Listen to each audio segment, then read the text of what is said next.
December 24th, 484 AD, this is the date of death for Huneric. This was the king of the Vandal kingdom that was located in North Africa, around the city of Carthage. And this guy, of course, saw the Western Roman Empire fall during his lifetime. He was known for being less imperialistic, less military conquesty than his father. He focused on the internal affairs of his kingdom a little more. Also, notably, he married the daughter of one of the last Western Roman emperors. Her name was Eudocia. She was the daughter of Valentinian the December 23rd of the year 484 AD. Today we're looking at the Vandal kingdom of North Africa. This kingdom stuck around for 99 years, eating up some former Roman territories in Carthage and surrounding areas in North Africa, following the fall of the Western Empire. And then, almost exactly a century later, they fell to the Byzantine Empire that was a Justinian and Belisarius thing. But in between that time, they got a lot done, including sacking the city of Rome. And by the way, that event is part of where the term vandalism in modern language comes from. They did have their own pagan religion. However, on this date in the year 484 AD, they opted to halt their persecution of the Nicene Christian faith. December 23rd of the year 583 AD. Lady Yol Ignal is officially coronated the monarch of the Palenque kingdom. This kingdom was actually located in modern-day Mexico, and this event happened around 900 years before Columbus. So with that in mind, it's actually kind of impressive the amount we know about them today. We can thank modern archaeology for a lot of cool history that's been uncovered. December 23rd, the year 918 AD, this is the date of death for Conrad I, king of East Francia. He was king from the year 911 to his death, and the thing that makes him special is he was the first one to be elected by the nobility, rather than inheriting the title through heredity. December 23rd of the year 962 AD, the Byzantine sacking of Aleppo. Aleppo is a city in modern-day Syria with a long history. Of course, it's still going through wars and destruction today. For several thousand years, this city has been around, and its location just happens to be in one of the most contentious regions on this earth. Wars last century, wars this century, wars next century, that's the story of the Middle East. That being the way it is, when somebody says the sack of Aleppo, we have to specify which one. This time we're talking about the one done by the Byzantines in the year 962. This was part of the Arab-Byzantine Wars. Islam, of course, at this time had already been around for a couple hundred years, and the antagonism between the Islamic Middle East and North Africa and Christian Europe has been a central theme of a lot of wars. December 23rd, 1572, this is the date of death for Johann Sylvan. He was a German theologian. He was executed for being anti-Trinitarian, meaning that as a Christian he believed something different than Father, Son, Holy Ghost, 3 in 1.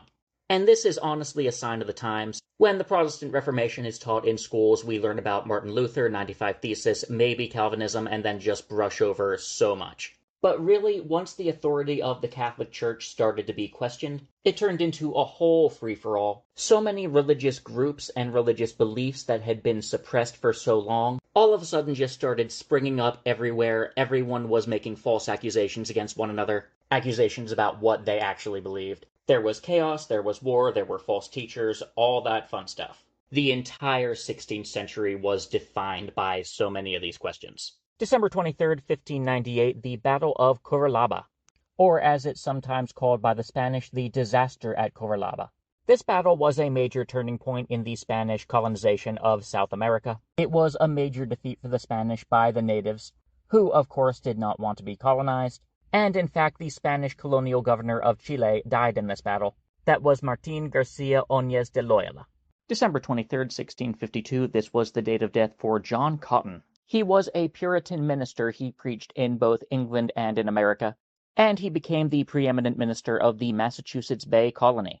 The existence of Puritans, another reminder that the Protestant Reformation was nothing if not diverse. Puritans certainly were not Catholic, but they weren't mainstream Protestant either. One of the things that separated them from Anglicans, Lutherans, Calvinists, etc., was that they fell into what could be considered the low church movement, rather than an ornate, highly decorated building, with ceremonial vestments and a rigid order of operations every Sunday. They often met in each other's houses. They held more closely to what is known as the Book of Common Prayer. Puritans and other groups that came to America went by the idea that Christ is not found in fancy decorations. Christ is found in the hearts of yourself and everyone around you. December 23rd, 1688, the Glorious Revolution in England. These are the last days of the Stuart royal family being the royal family. On this day, King James II flees England, his destination being Paris, because in one of the most famous upsets in English political history, he had been deposed. The Stuart family, over the next nearly 6 decades, would make multiple attempts to reclaim the throne, most famously the one by Bonnie Prince Charlie, that is the Second Jacobite Rising in Scotland. That was a failed Scottish rebellion in 1745 that permanently put an end to the Stuart family's ambitions, and after the dust settled, the English victors imposed a lot of really harsh penalties and laws against the defeated Scots.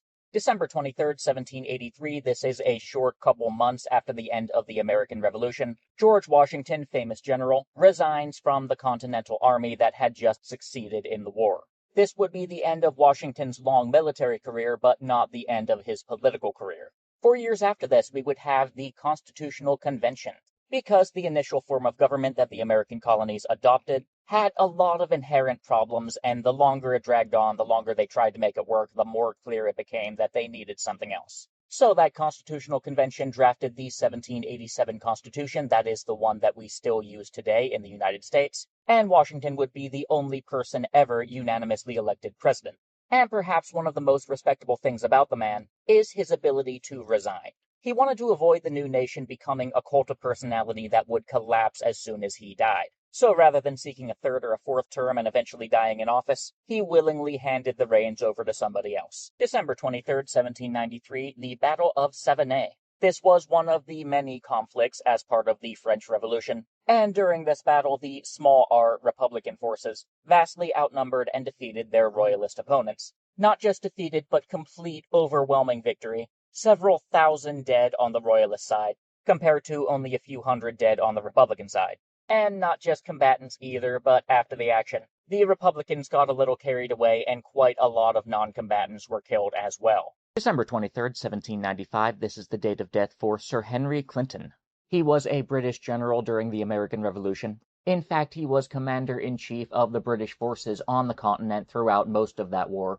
From 1778 to 1782 he had command. Most of the revolution in the South, in fact. Camden and Cowpens, the Battle of Yorktown, the Siege of Savannah. He was the British general throughout most of that.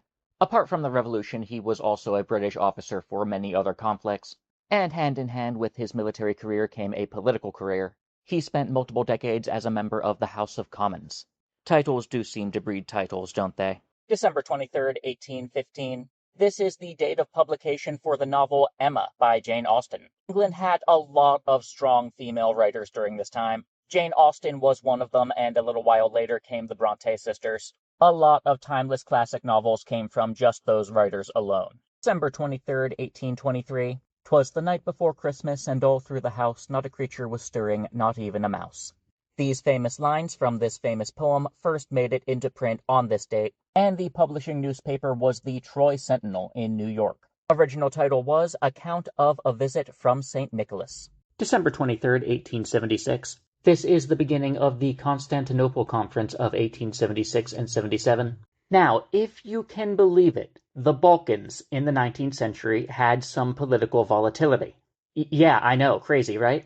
There were actually 2 separate uprisings in Ottoman-controlled territory within the 2 years leading up to this conference, leading to a group of assorted international powers, namely Britain, Austria-Hungary, Russia, Italy, Germany and France as well, all getting together for a conference to propose some political changes in this land. The Ottomans did not like this. Ultimately, negotiations broke down, and this was one of the major causes of the Russo-Turkish War. December 23rd, 1905, the Tampere Conference of 1905. This was a meeting of the Bolshevik faction of one of the leftist revolutionary parties in Russia.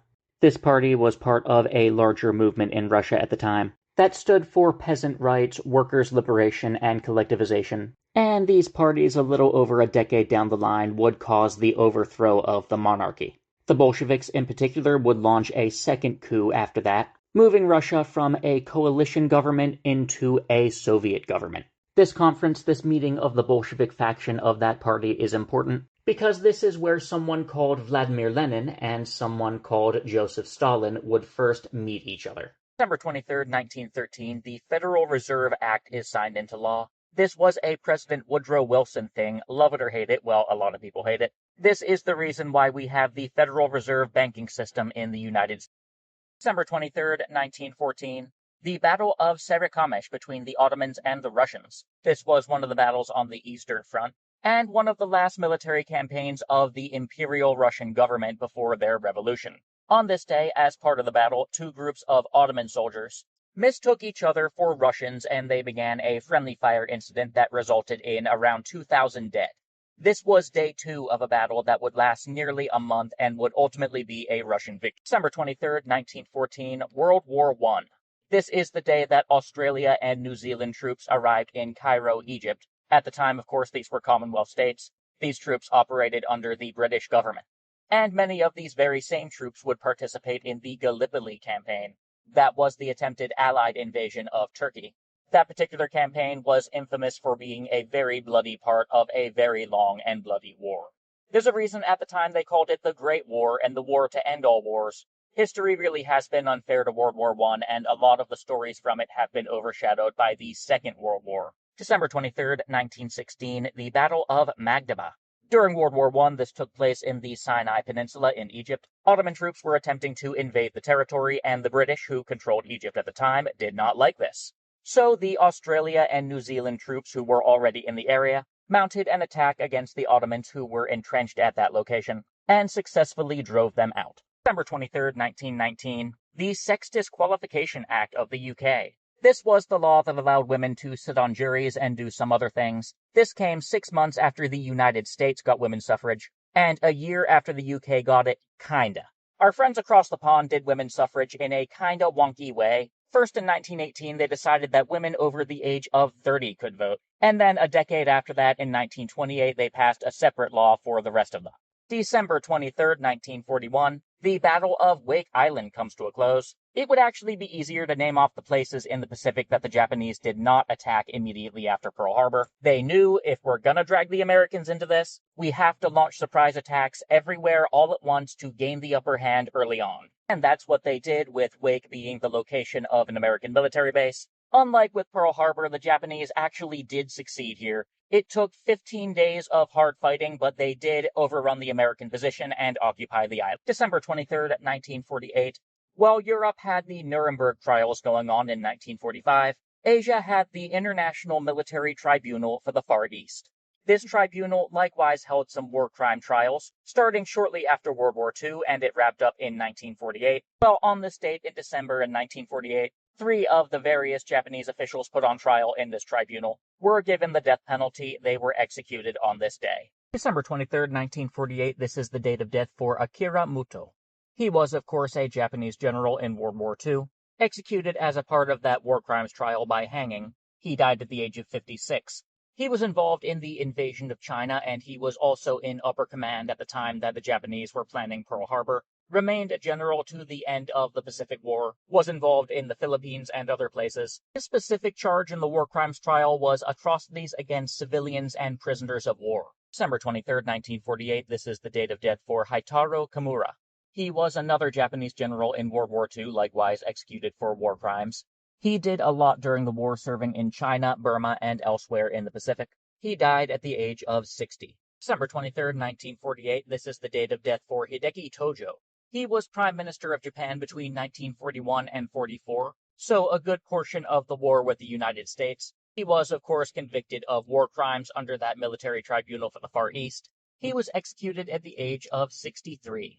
December 23rd, 1948, this is the date of death for Iwane Matsui. Another Japanese general. He was involved in the invasion of China in 1937, early on in the war, convicted of and executed for war crimes related to the rape of Nanking. He did, however, go into retirement in 1938. He did various things, including being involved in the Pan-Asian movement. Notably, he was president of the Greater Asia Association.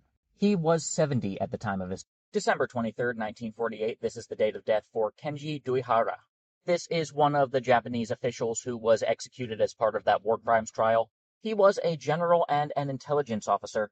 He did a lot during the Japanese conquest of Manchuria, China, for which he earned the nickname Lawrence of Manchuria, referring to the famous Lawrence of Arabia. He was 65 years old at the time of his death. December 23rd, 1948, this is the date of death for Koki Hirota. He was Japanese Prime Minister in 1936 and 37, which was just before the Japanese invasion of China started up. After he left office, he did serve as Minister of Foreign Affairs and a few other government positions for the remainder of the war. December 23rd, 1948, this is the date of death for Saishiro Itagaki, likewise executed for war crimes. He was a general in the Japanese military for much of the war, and in fact served as Minister of the Army for a little over a year during that time. He was a little bit of an end times apocalypse nut. He believed in a final war in which Japan would unite the whole world under one nation, and once that happened, the Earth would enter into a time of true peace and harmony. Except things happened a little bit differently, didn't they? December 23rd, 1950. This is United States General Matthew Ridgway, and this is the day he took things over in the Korean War after his predecessor, General Walton Walker, dies in a Jeep crash. Ridgway, by the way, has an impressive service record from World War II, where, among other things, he had a leadership role in Battle of the Bulge. December 23rd, 1954, the photo you see here is Dr. J. Hartwell Harrison, and on this date he performed the world's first successful kidney transplant. Which, when you think of it, the advance of medical technology is kind of amazing in that way. Transplants like this have been around for such a relatively short time, less than 100 years, and already they are such an established part of medical practice, with such a strong evidence-based procedure. 23rd, 1961, this is the date of death for Kurt Meyer. He was a general in the Waffen-SS, as you can see from the uniform. He was in command of the 12th Panzer Division. He did go through a war crimes trial and faced a long prison sentence, although he did actually get freedom before his death. Among other things, after the war, he was very active in a group called the HIAG. That was a political activist group dedicated to the SS. Yes, that's right, it was a group of former SS men going around trying to convince people that the Waffen-SS was not as bad as people claim. His cause of death was actually a heart attack. He suffered kidney disease and heart disease later in life. He died at the age of 50. December 23rd, 1968, the sailors of the USS Pueblo are released from North Korea. The Pueblo was a ship that first sailed in World War II, American naval vessel, of course. After the war, it was converted into a spy vessel, and in 1967, the Americans sent it to conduct surveillance off the North Korean coast. The North Koreans figured out it was there, and in January 1968, they captured the vessel and took the crew prisoner. They were kept in Korean internment exactly 11 months, and on this date they were released back to America. December 23rd of the year 1970, this date marks the completion of the North Tower of the World Trade Center. This one stood at 1,368 feet tall, and at the time of its completion, it was the tallest building in the world. December 23rd, 1972, this is the date of death for Andrei Tupolev. He was an aeronautical engineer, and if you recognize the name, several Russian military jets bear his name. He was certainly a victim of that Chinese curse, may you live in interesting times. He was born in 1888, so he was of age when he saw the Russian Revolution, lived through both world wars, saw a lot of the Cold War, lived through the rise of Stalin's Gulag system, and made it to the age of 84 before dying in Moscow. A Russian who was certainly celebrated during his time. December 23rd, 1979, this is the date of death for Peggy Guggenheim. She was born into the famous Guggenheim family, in fact, daughter of Benjamin Guggenheim, who went down with the Titanic. People today know the Vanderbilts, they know the Rockefellers, but far fewer people know the Guggenheims. They made their money in mining industrial metals. By the end of World War I, they controlled something like 80% of the world's supply of silver, copper, and lead. This family, through much of the 20th century, was known for giving money out left and right.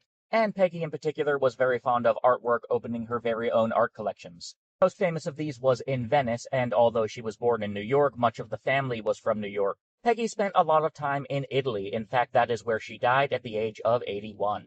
December 23rd, 1979. The Soviet-Afghan War, often called Russia's Vietnam, because as bad as the Vietnam War was for America, this was as bad for the Russians. Russia invaded Afghanistan, known as the Graveyard of Empires, for a reason. And this, by the way, was around the same time that the US provided weapons to the Taliban, because at the time we hated Russia more than we hated a bunch of Afghan tribesmen. Well, on this date, in the first year of the decade-long war, in fact, the first month of the decade-long war, Russian troops enter the city of Kabul, Afghanistan. December 23rd, 1990, the nation of Slovenia on this day held a referendum in which the populace voted overwhelmingly, over 88%, to declare independence from Yugoslavia. Yugoslavia being the nation that was conglomerated from a collection of Slavic states that got together during the Pan-Slavic identity movement of the early 20th century. So how did the breakup of Yugoslavia go, you may ask? Well, there's a reason that the background image for this video is tanks. Slovenia ultimately did win its independence, but yeah, the Balkans is just one of those parts of the world that cannot catch a break. December 23rd, 1998, this is the date of death for Joe Orlando. And he's one of those you might not have heard of him, but you've probably heard of something that he's done. In this case, he was the associate publisher for Mad Magazine, as well as the vice president of DC Comics. And if you didn't know those two publications were related, hey, that's okay, I didn't either. This guy was actually born in Italy, and his family brought him to New York City when he was 2 years old. He grew up, took some art classes, and worked his way up the comic profession from there. New York City is likewise where he died. He lived until the age of 71. December 23rd of the year 2000, this is the date of death for Billy Barty. Have you ever thought that little people should be taken more seriously in film? Well, before we had Peter Dinklage, we had this guy. Standing at 3 foot 9 inches tall, he was comic relief in a lot of movies. But in his personal life, he founded the Little People of America organization in 1957. And he lived to see it flourish for a good long time, dying at the age of 76. December 23rd, 2007, this is the day when the Kingdom of Nepal officially becomes a federal republic.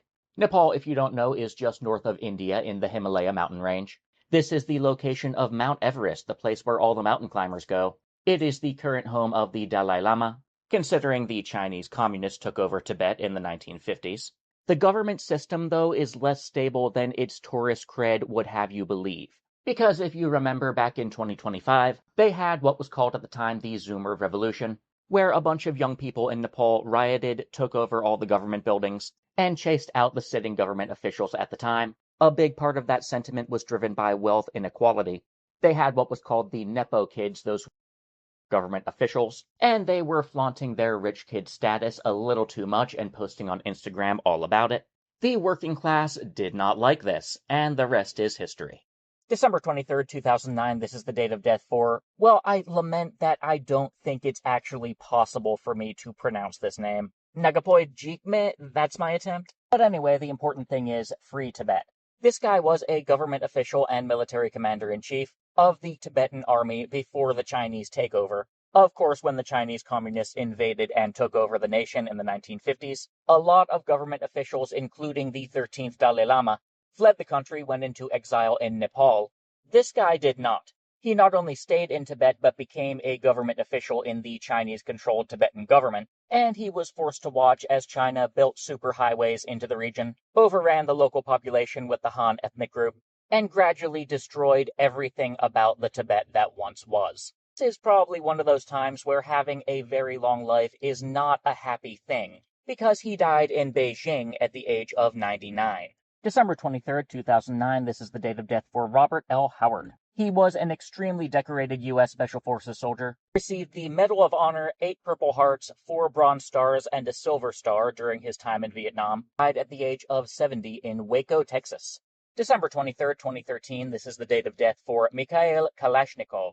While his name sounds like a mouthful for non-Russians, he is best known as being the inventor of the AK-47 assault rifle. He was a very decorated Soviet military officer, military engineer, and in addition to the famous AK, he made inventions and improvements to a number of other small arms models as well. Apart from certainly leaving his mark on the world, he lived a good long life, dying at the age of 94.